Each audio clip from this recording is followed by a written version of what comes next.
Hey, so today I thought I'd do something a little bit different. And what it is that I want to do is share with you an experience that I've had with scrying and what I saw and what I experienced and things like that.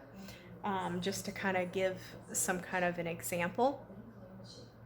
Very recently, me and a couple of friends did a scrying session together, and it was awesome. We all scried at the same time, and we all had the same intention. And I'm gonna leave that part up to the imagination for you. That was between us. But what I am gonna do is share with you the experience that I had while in the scrying session. So the one thing that I will also share that we all did is that we all wrote stuff down during our scrying. So this is what I wrote. I'm gonna share it with you. So here we go. My writing is atrocious though, so because I was kind of like in a bit of a trance state, so bear with me on this one. A huge iris, purple, the center a dark black hole with streaks of violet light tunneling across the surface of the petals in an electric current traveling at light speed.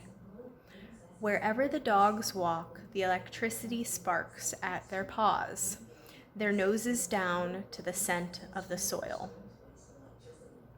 I see a great archway, open, ornate, attached proudly to a courtyard, with many levels inside its square shape. The archway simultaneously witnesses both the lush garden outside and the terrace balconies inside. A woman stands leaning up against the open arch. Her back touching the earthy surface, the terracotta is slightly cold on her shoulder blades. She holds a sheaf of dried mint in her hand and plays with its square stem. The shifting between her fingers and thumb from one side of the stem to the next satisfies ancient feelings of cells nested in her hands that light up the crevices of her fingerprints. In her fingerprints, she sees streams of purple light passing through, like the river roads of Venice, but she looks up peacefully away from the miracle to see her surroundings and the courtyard full of smiling people, the wind in the leaves of a saffron patch. So anyways, we talked about this a little bit afterwards. And the dogs, for me, they kind of led me in to the experience. I remember seeing the iris, like the flower of the iris, and it being electric, but being very scared, almost like an event horizon. When you're like right there at an event horizon, well, not that I've ever been like that, but I can just imagine it, like the light just going so fast over the edge, like it's just dipping into nothingness, into a black hole. That's what I was seeing at first, and I knew I was supposed to go in, but I was just very cautious, very scared. Like there was like fear, just like straight up fear for me. And the dogs somehow made it so that I could go in because they had their noses down to the ground.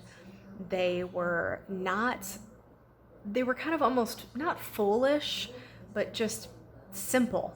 And they were just like following a scent, which is the most ancient of senses, the senses. And so I followed the dogs in and then arrived at the archway.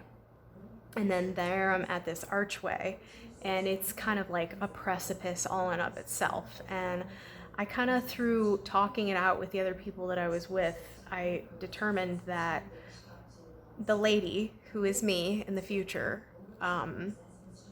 she is peaceful because she doesn't let the overwhelming feelings of mystery take her too far, because, and I've been there with this, I just get so trapped up or like mesmerized really by mystery, by like I get anxiety, I get overwhelming feelings. Things seem very, very intense to me. They seem very important. I'm just always placing almost just like too much importance on everything. And the lady in the archway with her fingertips lighting up, you know, I mean, that's pretty intense, right? Like, you know, you're just sitting there and your fingers are lighting up. That's intense.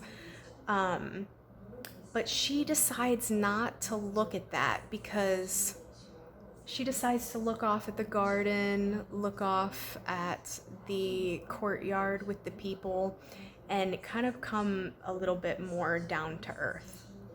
And so I thought that was a really interesting message for my future self, to, as much as I am into a lot of very mysterious things, a lot of interesting things, I am deeply invested in mystery and mysticism and things like that. How wonderful it is to just look and be. And so that was the message that I got from it. I just thought I would share this little experience with you, of how, like, I translate, how I had the experience, which I do have quite a wild mind. I understand that. I don't know. Not every time is quite like this, but, or it's not like, sometimes there's not so many steps. Sometimes it's a little bit less steps or something like that. But it's just an example of how you can take a vision and then think about how to apply it in the future. And I can see myself really applying this very easily, very practically, almost in a meta sense, that you know, the message is that despite there being magic at my literal fingertips, the calmness, the beauty, the peace of mind and things like that is just going to come from very simple things, like your surroundings and the people who you surround yourself with. That's it. Nature and people. So anyways, I hope that this was helpful. Let me know if you've had any experiences, you know, probably not quite like this, but, you know, let me know how you translate your symbols with scrying. And I'll see you in the next video. I'm wishing everyone well. Bye.